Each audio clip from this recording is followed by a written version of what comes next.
यूनान था कभी खो गया, मिस्र था कभी खो गया, बेबीलोन था कभी खो गया। कितनी सभ्यताएं आई और चली गई, लेकिन भारत, जिसकी परंपरा इतनी पुरानी होने के बावजूद भी आज भी अपना अस्तित्व बनाए हुए हैं। मार्क ट्वेन लिखते हैं, भारत मानव जाति का पालना है। ये वो स्थान है जहां मानव भाषा का जन्म हुआ। भारत की धरती माँ मानव इतिहास की माँ है। ये महान गाथाओं की दादी है और परंपराओं की परदादी है। भारत मानव इतिहास की सबसे कीमती और सबसे रचनात्मक चीजों का खजाना रहा है। इस वीडियो में हम भारत के प्राचीन इतिहास से जुड़ी 7 इंटरेस्टिंग बातें जानेंगे।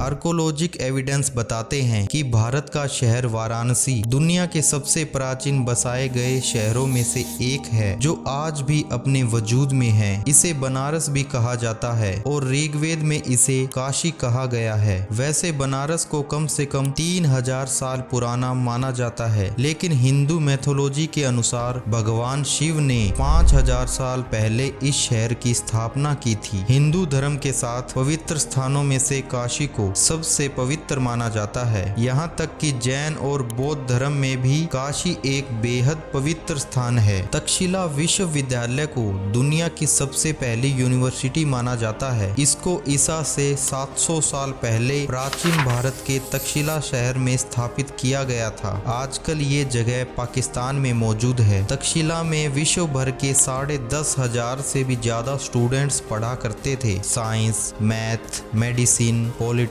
एस्ट्रोलॉजी, रिलीजन और फिलोसफी जैसे 60 से भी ज्यादा विषय यहाँ पढ़ाए जाते थे। हमारे मशहूर इकोनॉमिस्ट और फिलोसोफर विष्णुगुप्त आचार्य तक्षशिला में आचार्य थे। 7वीं सदी ईसा पूर्व से लेकर 5वीं सदी तक भारत का ये महान विश्वविद्यालय अच्छी तरह फला फूला। 6ठी सदी आते आते विदेशी हमलावरों ने तक्षशिला को पूरी तरह से नष्ट कर दिया था। शिक्षा के मामले में आज भारत भले ही दुनिया के बहुत से देशों से पीछे हो, लेकिन एक समय था जब भारत की नालंदा यूनिवर्सिटी हायर एजुकेशन के लिए दुनिया का सबसे इम्पोर्टेंट सेंटर हुआ करती थी। नालंदा तक्षशिला से भी वेल ऑर्गेनाइज्ड यूनिवर्सिटी थी। Korea, Japan, China, Tibet, Indonesia, Persia और तुर्की जैसे देशों से स्टूडेंट्स यहाँ पर पढ़ने आते थे। नालंदा यूनिवर्सिटी का एंट्रेंस एग्जाम बेहद मुश्किल होता था। चुनिंदा प्रतिभाशाली स्टूडेंट्स ही प्रवेश पा सकते थे।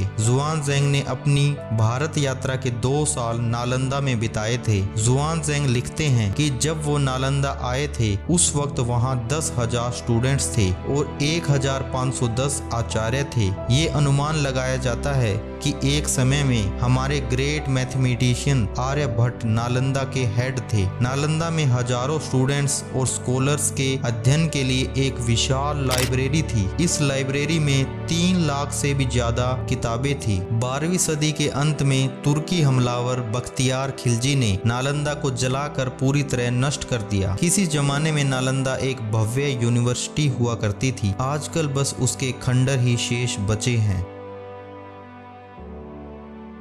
इंडस वैली सिविलाइजेशन के जन्म से ही भारत का इतिहास शुरू हुआ माना जाता है, और अगर इसे एंशिएंट इजिप्ट और मेसोपोटामिया की सभ्यताओं से कंपेयर करें तो इंडस वैली सबसे ज्यादा वाइड स्प्रेड सिविलाइजेशन थी। अगर इंफ्रास्ट्रक्चर और टाउन प्लानिंग की बात करें तो इंडस वैली सिविलाइजेशन उस समय के लिए एक बेहद एडवांस सभ्यता थी। 1920 में जब इंडिया के आर्कोलॉजिकल डिपार्टमेंट ने इंडस वैली में खुदाई की तो वहां इस सभ्यता के 2 पुराने शहरों मोहनजोदारो और हड़प्पा के अवशेष मिले थे। इसके बाद ही हमें इंडस वैली सिविलाइजेशन के बारे में पता चला। 2 महान इंडियन मैथमेटिशियन ब्रह्मगुप्त और आर्यभट्ट को जीरो के आविष्कार के लिए क्रेडिट दिया जाता है, और जिनको आज दुनिया अरेबिक न्यूमेरल्स कहती है। इनका आविष्कार अरब में नहीं हुआ था, बल्कि 6th और 7th सेंचुरी में इनको इंडियन मैथमेटिशियन ने इन्वेंट किया था। अरब और फारस के लोग इनको हिंदू न्यूमेरल्स कहते थे। अल-किंदी जो कि अरब के मैथमेटिशियन थे और अल-ख्वाज़मी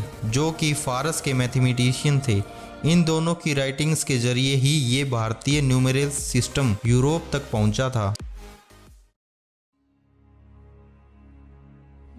सर्जरीज कितनी मुश्किल होती है, और अगर आप एक ऐसे जमाने में हो जब स्कैल्पल का आविष्कार ही नहीं हुआ था, तब तो इसकी कल्पना भी नहीं की जा सकती थी। आज से 2600 साल पहले एक एंशिएंट इंडियन फिजिशियन महर्षि सुश्रुता बेहद कॉम्प्लेक्स सर्जरी किया करते थे, जैसे kidney stone, artificial rectify fracture और इवन प्लास्टिक सर्जरी। सुश्रुत को पहला व्यक्ति माना जाता है जिसने इंसानों पर सबसे पहले मेडिकल सर्जरी परफॉर्म की, इसलिए इनको फादर ऑफ सर्जरी भी कहा जाता है। सुश्रुत संहिता को चिकित्सा पर लिखा गया मोस्ट इम्पोर्टेंट सर्वाइविंग माना जाता है और इसे आयुर्वेद का फाउंडेशन टेक्स्ट भी माना जाता है। सुश्रुत संहिता में 184 चैप्टर्स है, जिनमें जिक्र मिलता है 1120 बीमारियों का, 700 मेडिसिन प्लांट्स का और 57 प्रिपरेशन फ्रॉम एनिमल सोर्सेज का। सो इस वीडियो के लिए बस इतना ही। अगर आपको वीडियो अच्छी लगी हो तो चैनल को सब्सक्राइब करके घंटी को दबा देना। मिलते हैं अगली वीडियो में। जय हिंद।